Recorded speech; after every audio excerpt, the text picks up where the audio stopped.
Hey, what's up? It's me, Haley Jones, and I'm so excited today because we are here with Kevin Green, who is like an athlete. He's a motivational speaker, he's a coach, he does all the things, and he's been on reality TV, like a competition game show.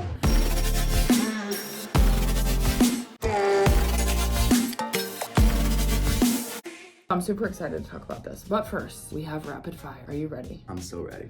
Okay, we're gonna start with a really hard question. Reading books or watching TV? Oh, watching TV. Okay, what are you watching? Residence on Netflix right now. Okay, someone else told me this yesterday. It's pretty fun. It's a pretty good show. Is it one season though? I think it just started, so. So yes. Yes. Which, how embarrassing is that? That I'm like. Well, it's like chef inspired. It's the pastry chef did it, they think. Oh. So. Oh. I'm interested. He's giving us clues. Spoiler alert. I know, spoiler alert after the fact. Okay, you're a chef, or we're a chef, are a chef, whatever. You're always a chef. Always okay? a chef. What's your favorite thing to make? Ooh, braised beef short ribs. Red wine, it's a labor of multiple cooking techniques. Let's do it. Do you like to bake? I can bake, kind of. It's funny because my husband can cook, but he cannot bake. Like I'll be like, you have to follow the directions, what it says, but also when the cookies are done or you think they're done and you take them out, you cannot put them back in the oven. I don't know, it's what are you doing, man? I can't cook, so. It's a different mindset and skill set, so. Yeah. Do you prefer gas or electric, like cooktop? Definitely gas. When people ask, I say no to the induction, yes to the gas. Really? Yeah. Why no induction? Well, induction, you have to have certain pots and pans. Okay, yeah. People think they're better, but so ideally gas. Really? Yeah. Do you feel like you can control the heat more that way? Or? It's all about heat. So like Okay. you can get better sears, you can conduct heat better, cast iron, stainless steel, so always go gas. Are you from here? I'm from the area. Okay, because a lot of my clients that are relocating, we don't have, well, the newer houses have gas, right? But a lot of the older houses don't have gas. And people are like, where is the gas here? And I'm like, I guess it's hilly. It's harder to run the gas lines. I don't know. But some people, this is a huge deal breaker for them. Like if there's no gas line, they're like, we're out. We're done. So anyways, but you heard it from a professional chef. There you go. Go gas when you can. Yeah. Okay, cats or dogs? Dogs. I'm not a cat person. Really? Not at all. No. Do you have I did have dog. What kind of dog was it? I've had a pug and a GSP before. A German Shepherd? What is it? A GSP? Short hair pointer. Oh. Yeah. I was like, Large I don't know dog. what a GSP. I'm a small dog, low maintenance kind of guy. Yeah, that makes sense. Yeah, I like that. But you don't have a dog now. No. If you were gonna have a dog now, what would its name be? You know, can I get back to you? The toughest question so So far. I will say, I'd named the pug Brazier with the Z after braised short ribs. Yeah. See what I did there? Probably like you love a food- braised short rib. Food inspired, yeah. Okay, this is a dumb question, okay? And you're probably gonna walk out of the room when I ask this, but a short rib, is that beef or pork? So ideally, well, there's ribs on both, but Yeah. I'm referring to the beef short rib. Okay, Yeah. got it. And what makes it short? It's like is It's it higher up? Or? Well, it's the part of the rib where you cut it from. They're like long, and I like to get like a two-bone cross cut before we'll braise them. They take like 4 hours from start to finish, so it's a beautiful thing. Wow, it's a creation. Yes, Would you consider yourself an artist? absolutely. I feel like chefs are an artist. Okay, what's one of the biggest myths about like cooking that you've come across, like as a chef? Biggest miss? Yeah. I will say, people think it's like cool and easy because of food TV. Yeah. Fact of the matter is not. Like chefing, listen, chefing is hard. It's a young man's game. Yeah. You're on your feet, and it's not that celebrity. Like for Yeah. the majority. So from outside looking in, there's that. Yeah, it does seem like, wow, it'd be so cool. But to me, I'm like, I feel like it would take years to develop your skill. The cool thing about it, what attracted me and still keeps me interested, is like Yeah. I like the sport of the kitchen, Yeah. the dance, the challenge, and it feels good to like have a skill and a craft and be good at it, Right. and develop your potential. Like keeps you going. Yeah. Do you grocery shop like for the week or by the day? For myself or for work? I guess for work you would do it like per whatever you're paying, Yeah. right? But for yourself, Yeah. are you also like, I need my daily baguette? You know what I'm saying? Like, So if I was real transparent, you'd laugh at me. So Yeah. my personal shopping is laughable almost. Like it's very lean. My fridge is like half empty, Yeah. full of condiments, and I survive on caffeine and carbohydrates actually. But so when I'm cooking for myself, like Yeah. 30-minute meals, super easy. Yes. As opposed to like dinner parties and Yeah, meal prep folks. okay. It's It's much more of a production. Right. It's a different motivation. Right, and you're like a motivated, like self-driven guy, right? Yeah. So do you eat the same thing every day? I'm the type of person who enjoys rhythm and routine, so there's a lot of predictability. Yeah. Okay. But I'm okay with Yeah. Well, I am okay with, I do that just because, well, I'm not lazy, but I am lazy in the sense, but like, if you already know, like if you're trying to hit certain macros or whatever you're trying to do, you keep it the same, you don't have to worry about it. My husband's like, eat something different, really. Yeah, I can't do that. I had a few years where I had some challenges with food and some bad eating habits, and so like I don't track stuff, I don't weigh myself. I just feel and kind of intuitively apply knowledge, and so it's kind of how it works for me. But like, That's awesome. I was talking with someone recently, and we were talking about like Hyrox, and we were talking about my eating, and like I've been made fun of because I don't eat like super clean. I'm like, I say 80-20, but it's more like 60-40 clean to but it's working for you. So. But it's working because there's athletic Kevin and there's chef Kevin, and it's a happy. Oh, it's a happy medium. So I'm often misunderstood. Oh, I like it. Okay, I have to ask you this. Yeah. Okay, would you rather do max squat sets or 100-meter sprints? 400-meter sprints. Really? Yeah. I have never been a power lifter and care little about knowing my max rep squats. So I can run all day, but like, sign me up for that. Oh my God. I got you. Yeah, I'm actually torn. I like to run, but I'm a endurance runner, not a like, let me sprint here. Sprint, that's relative. It might be like 70, 80 seconds to sprint, that's fine. For the lap, but I could do it. Yeah, that's fine. Okay, let's take a hard right turn into your business. So tell us kind of how you got to now where you're coaching, you're a motivational speaker. Like, what was the journey to get here? Ooh, that's a deep well. We'll go back. Whatever you want us to know. Yeah, okay? We'll go back a little bit. So I've been in the culinary world and food since roughly 17 years. And so I got interested in high school. I took a nutrition and foods class, and then went off to college and studied nutrition dietetics. As an athlete, I had an interest in exercise and thought I would do that. And so graduating with a degree in nutrition, but then thought I wanted to be a chef. And so I tried to be a personal chef out of college, but I made enough people mad that I realized I didn't have enough experience. I had ambition without experience. And so I spent a year at the Hermitage Hotel in downtown Nashville. And that gave me that foundation. It's evolved since then. I hated working the night shift. I came back to the Knoxville area. I was a corporate chef for a large casual chain and enjoyed that, but always had an entrepreneurial itch. And so I eventually scratched that, and I've had a successful personal chef business for about 6 years. Wow. Yeah. Okay, so all over your social media, there's a bunch of onions. Yes. Tell us about the onions. Okay, so here's the deal. So I had my business. Yeah. I left it to start a high school culinary arts program. Which is aggressive. I think it's very cool, by the way. Yeah. But I'm like, wow. So not everyone wants to be a teacher. I've got family that wants to be teachers. I thought teacher was the golden ticket. You know, they got those summers off. Oh my gosh. But one more person says that again, I promise you. Listen, that's not it. It's no, it's not it. No, there's so much more. It's like the only profession I know where you get to spin 25 plates and get compensated for like 12. For $0. Yeah, so I resigned after 5 years and relaunched the business 2 years ago. And where the first time it took me 2 years to go full time, it took me 6 months to get back to full time with my client mix, with meal prep and dinners. Yeah. And then 2023, I went through a divorce and a failed business partnership. Yeah. And so it taught me a lot. Yeah. And through the pain and adversity, it gave me clarity into what I did and didn't want for the next 10 years. Yeah. And so the onion and the speaking and the motivation has come through that. So if you think about an onion, like in its raw state, it's kind of smelly and ugly. It's not sexy. Yeah. But if you take off the papery layers, if you peel back the onion and you get to the core, you discover things. Mm-hmm. And so I use the onion as a metaphor because there's a 3-step process to dice an onion. Mm-hmm. And for me, it reminds people to think about purpose, passion, and potential, which are pillars of my business. Yeah.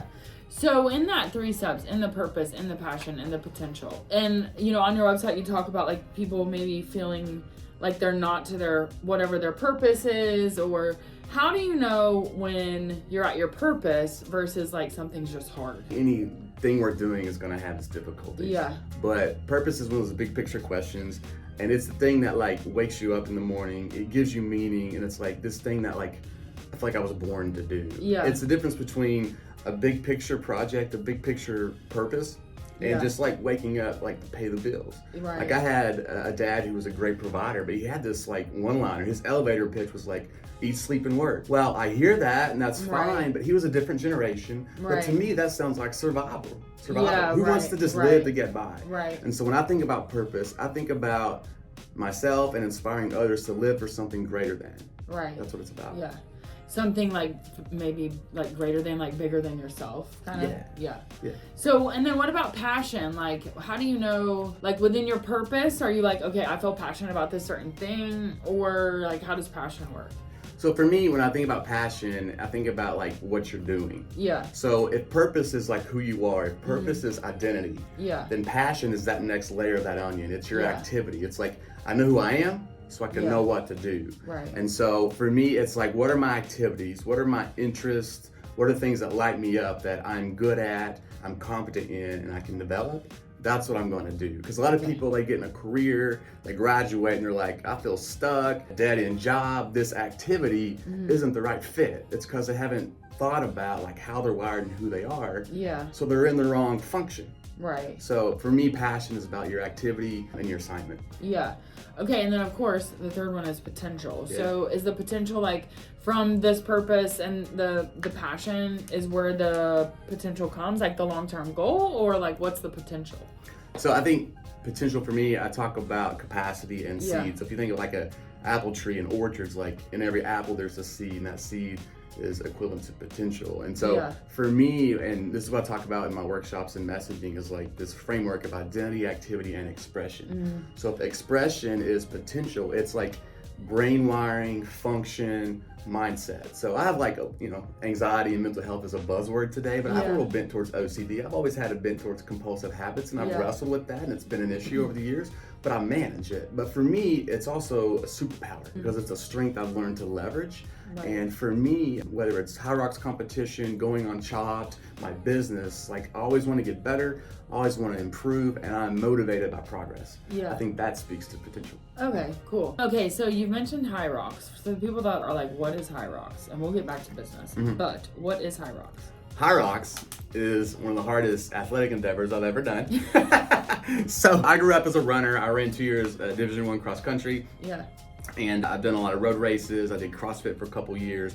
And I remember scrolling on Instagram a few years ago and saw Hyrox. And so it originated in Germany, like let's say 7 years ago. And it combines functional fitness and running. So it's 5 miles of running with ski and row and wall balls and all this stuff. And so burpee broad jumps. And so I'm 3 years into competing in my local gym, Reach Functional Fitness. We train for Hyrox. And so it's an endurance competition where from the pro level guys going 55 minutes to average Joe Schmo who's in shape an hour and a half or more.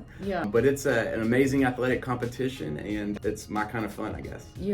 And you just did one. Yeah, we just came back from Washington, D.C., the Open Championships. And so I've been fortunate. I got first place in my age group last spring and podiumed a few times with doubles partners. This race, it wasn't my fastest, but I was in it, I competed, and you always learn something every time you show up for yourself, do hard things. Right. What'd you learn on this one? So I'm making some professional pivots right now. And so for me, you can only give so much to so many things at once. And so I'm in a season of life where I'm trying to figure out where it all fits and where my energy and resources can go. And so some of my training's not been as high as I'd want it to. So, I went into it with some uncertainty, but I just had a sense about the race that if I just locked in and competed, like I'll be enough. I think it's one of those philosophical debates where it's like, am I enough? Am I worthy? And so I had some things that happened over the weekend that reinforced that. And like, well, I'll just tell you real quick. I was warming up, and there was this guy who was on the bike next to me. We had like a 10-minute talk, and 9 minutes was him going on about his 13-year-old son and how awesome he was. And like, I grew up a dad with Gimlis who was a provider. But he wasn't there to offer emotional support. It was this minute of where like, I just felt like, whether it's synchronicity or whatever, I was like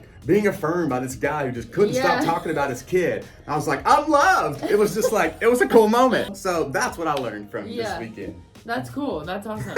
Okay, and then you were also on Chopped. Okay, so was that scary? Yeah, it really was. Because which one is Chopped? I'm sorry. So Chopped is the one. There's like 55 seasons now, but it's you go 3 rounds. And you have a mystery basket. Oh yes. And you get chopped. Yes. Okay. So I went on Chopped during COVID. I was technically still employed by the school, and so I had to ask for a day off and couldn't tell them why. That was fun. But anyway, so I go on Chopped. We're in the midst of COVID. And so it was one of those shows I joked with friends about if I was to ever do a show like that. Because I like the educational shows, like the Days of Emerald from the 90s. So all these competition shows. But anyway, this would be the one. And so I went through the interview process. They're like, we want you to come on. So I do it. But here's the thing. You would think that they would give you like a tutorial of like how to be cool on TV. Here's 15 steps to. Guess what? No, none of that. Like they give you a quick tour of the studio kitchen and they throw you into the literal fire. And so the cool thing about it was I met some cool people and it was honestly a defining moment. Like it helped me define my food style professionally. Oh, that's cool. And so when people ask, I say it's sophisticated gourmet, the touch of the South. Okay. Like, don't ask me to do sushi. I'm probably not going to do Michelin star. I will know my lane and stay in it. Yeah. Identity, activity, expression. Yeah. And so if I have to go on national TV to figure that out, right. So be it. But it was an amazing experience. Yeah, that's cool. Yeah. Wait, okay, identity, activity, expression when it comes to like Hyrox. Like, Hyrox? Well, expression, or like maybe work purpose, backwards. Right? Like, Yeah, well, I'll say this. So for me, it's part of my wiring. Like I was running with the kid on the playground in 8th grade. And like for a lot of people, running is like punishment. It's not. And running is the one thing in my life that despite circumstance, I can always go to. Some people turn to other things, but like it's always there. It doesn't lie to you. It doesn't cheat on you. It'll give back to you. You know what I mean? Yeah. And so for me, like if you take that out of my life, like I don't really like the person I am. And I know I'm not the only one. Like fitness does so many things for everyone. And so for me, one of those tenets of my life that it gives back, it gives life to me. And so for Hyrox, it's like, it's hard. It takes up an hour to 90 minutes a day, but like, I love it. Like it elevates my life and helps me elevate other people. Yeah. So I want to do it. Yeah, that's cool. So it makes you like better. Yeah. As a person, I guess. 100%. Okay, so when you do like speaking, like where do you speak? Who do you speak to? Like if somebody wanted you to speak at an event, like what would that look like? Sure. So my intention is to speak to college students and mid-career professionals. And I say that I want to help people find a career that fits so they can create a life they love. Yeah. Because that was one of the underlying themes of my story is that I was your prototypical high school student, made the grades, topped the class, went to the private institution, got the loans, but like I graduated. I got the loans too. We all got the loans, y'all. Come on now. And then 3 months into working night shifts because I wanted to be a chef, I was stuck and confused. Like, that's not okay. Yeah. How can I go through 12 plus 4, 16 years of school and no one say that? Yeah. It's not okay. And so we can pick a major, we can pick a career, but like, how do we pick in such a way that we create a life so we get the house we want, we get the relationship we want, we get, like I grew up and we didn't take a lot of trips. Like that's fine, but like let's create a life that gives us the options and opportunities that we deserve and that we desire. And so through several frameworks, through talking about my 3 Ps, the onion metaphor, the purpose, passion, and potential, through talking about identity, activity, expression, and a trifecta where we trace back areas of interest, threads and themes in our childhood, we can piece that together and find that career that fits and create that life. Yeah. What do you feel like someone's like, well, I don't know if I know my purpose, or like, how do you help them get there? Yeah, so one of the things I like to do is a variety of tools, whether it's journaling prompts, meditation practices, this thing called an identity statement, or even personality assessments. I think we can leverage tools and technology to put a finger on, a pulse to, and it helps us identify the things within us, and it pulls out. Just like when you cook an onion, you take that raw into like a sweet onion soup. Like we can use tools like that and assessments to really put a finger on it, and we can piece it together. Yeah. So for people in college, or maybe parents of college students, juniors or seniors, they're about to graduate and they're like, oh, I don't know. You know, what's your advice or kind of thinking strategies for them in terms of like their next step? Next step, here's what I know. There are a lot of colleges around the region and the country that are doing amazing things. UT Knoxville being one of them. And if you look and never heard of it. Never, go Vols. If you look, they're using Clifton Strengths. They're using Myers-Briggs. They've got divisions for student success and engagement. And so many of our colleges are setting students up for success, but you want those students engaged. You've got to give them a reason why and a want to. When I was in high school education, and we've discussed this offline, it's like, we have all the things, but these students have to take advantage of them. And one of the things I've wrestled with and seen in my experience is like, it's the want to, and it's the why. And so we have to connect in such a way and inspire that there's a want to and a why. It's like, they've got to have a reason. Right, yeah, so sort of like behind, well, not just success for success sake, but, because I think that's what happens sometimes. It's like, when you're in school, the goal is very obvious. Like, get a good grade, pass the class. Like, that is the task. But when you are leaving, and you don't have that structure anymore. And it's like, well, what is success then? I think sometimes students know like, well, what would success be? Well, and I think too, there's a lot of pressure to like go to said college or a college for a certain reason, whether it's parental pressure or societal. There's a lot of people that get married young because they think it's the thing to do, or they choose a major because, I don't know, they just sounded right the day of. Right. You know, but those are no reasons to make those decisions. And so tapping into a why and a want to, stirring that desire, and then giving them some things to truly think about. Right. For example, when I talk to students, like, here's some real questions you should consider. Like, let's talk about it. What salary do you want?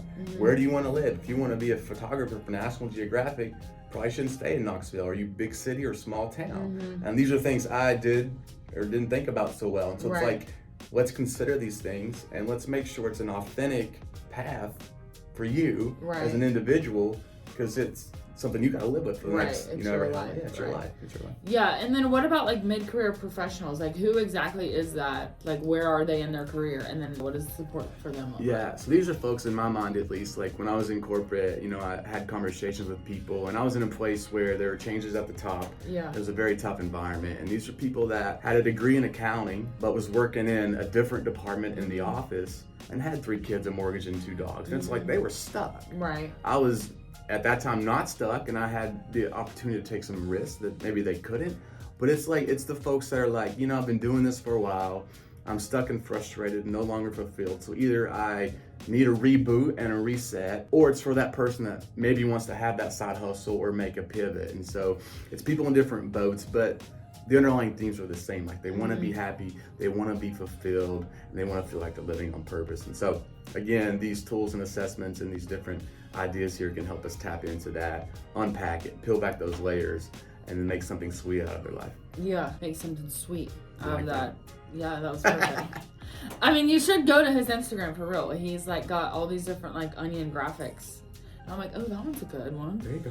That one's a good one. I like it. Okay, how do you, maybe this is too big of a question or like too intrusive, but like in terms of your purpose, like I know you have a mission statement on your website, but like how does it feel for you personally? Like how do you know like this is me on purpose?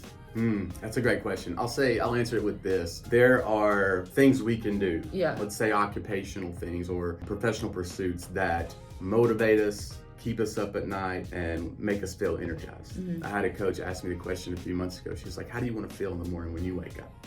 And when I went into teaching, one reason was to be in front of people. Yes. I like that. And I wanted to help. I Right. still have a part of me, whether it's cooking or communicating, to serve people. I create experiences for people, and I want to connect. 2 hours at a dinner party where they can forget about their life and enjoy a moment. Yeah. But it's how do you want to feel? Yeah. And so now, having my own thing and having my own autonomy is priceless. It's a core value. Yeah. And so this business model at chefing has given me that, as opposed to the traditional chef life. Right. When I'm speaking and when I'm taking my pain and providing purpose for another, there's such an energy that comes. Yeah. Like, I've said this to a handful of people, like, I was made for this. Yeah.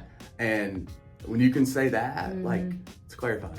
Yeah. And there's a confidence, because it's like, you know what, I'm gonna take my whole makeup, internal and external, and do something with that only I can do. Right. Something I was made for. That's purpose. Right. Yeah.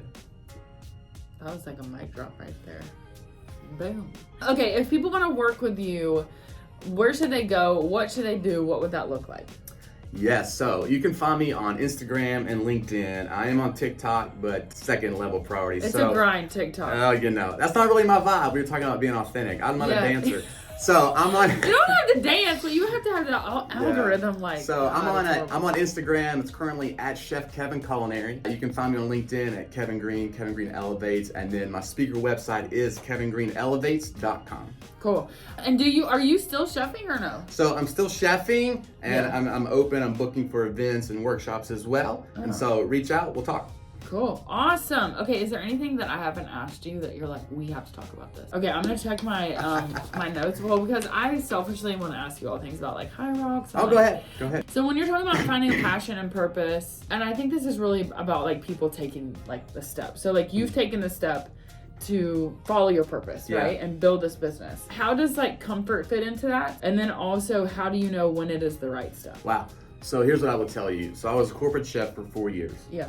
And they were making changes. I started to apply for other jobs. I developed recipes to a prominent magazine in the South. Yeah. They stole my recipes and published them, making a little tweak. And so it was a weekend of what I call divine inspiration, where I went in on a Monday and walked out on a whisper. It was an intuitive process where I was like, I'm gonna quit. I quit a corporate job with benefits and salary without a backup plan. Yeah. And so for me, I was 28 at the time, and I had a father who said, never quit a job without a job. It was a responsible thing. Yeah. But here's the thing, here's what the system, and here's what they don't teach you. Yeah. They teach you to get good grades. They don't Right. teach you to take risks, to take a leap, and live with uncertainty. Right. Whatever that looks like. Because I was a great trier, Right. but I wasn't a great truster. Yeah. And to really live well, there's this dichotomy between uncertainty and comfort. The fact of the matter is, if it's super easy, you're probably not in the purpose you were created for. Yeah. Like, you have to live with the measure of being uncomfortable, not having it all figured out, and that's the way it's supposed to be. Right. And so when I left corporate, I had to learn to embrace uncertainty. I had to learn to trust and not try, and had to learn how to let go a little bit and live with open hands versus closed fists. That's hard. Yeah. Do you think that there's a difference between like forcing something, like grinding it out, and no, actually it's just hard, like you're taking the leap, you're making the commitment to do something, and like the chips are gonna fall where they may, but like if you leap in the right direction, like you will fly. So to that, I would say a couple thoughts. You know, I read a bunch of different texts and listen to podcasts, and Julia Cameron's book on creativity comes to mind. And there's this idea of like, when you move in your direction, the universe will support you. Yeah. They'll provide that net. Yeah. So for me, this speaking thing, like I've been in front of groups in different environments over my life, in leadership positions and small group settings and whatnot. And I'm a part of a couple different speaker coaching programs, right? Yeah. I saw them like 5 years ago. Yeah. One of the leaders sent me a DM voice message, and I was like, wow, that's so cool. But like, I was watching from afar. Right. But I was like, is this for me? I'll use the word surrendered. I had to I was like itchy. I was scratching an itch for a long time. What do I do? And I just kind of let it go. Yeah. And so last February, I pulled the trigger and said, now's the time. Had I not went through 2023 and all that it was, the hardest year of my life, I wouldn't have anything to say now. Right. So there was a timing component to it. Right. And so I'm of the mindset that like, you can force and you can fight, but if we can find our authentic flow, the timing will come. Right. And you don't have to force it. Yeah. Okay, cool. Awesome. Okay. Anything else? Nah, you got one more? Well, I have so many things that they're all like selfish questions, and this is not about me. Well, I'm like, God, like some of the stuff that you're doing, I'm like, that would be so cool to do, you know? And so anyways, that's just kind of in the back of my head of, you know, how do you, because obviously with like my real estate business, it's a lot of forcing. Yeah. And so, which is fine, but I just think it's interesting. And I think that there is like, you know, on one hand, it's like I had no idea what I was doing out of school, out of college, and like have a master's degree and all this debt. And I'm just thinking, you know, it's just interesting, this idea of like finding purpose and finding something that you feel fulfilled in or whatever. And so I just think sometimes maybe it takes some people longer than others. Well, to kind of piggyback, I think it does. I was a prototypical student. I was like 13th out of my high school class at 350. I was like Mr. WBHS, top superlative. I was kind of popular, kind of. And then I went to Lipscomb University, private school, and did all the things. So I thought A plus B plus C equaled a D.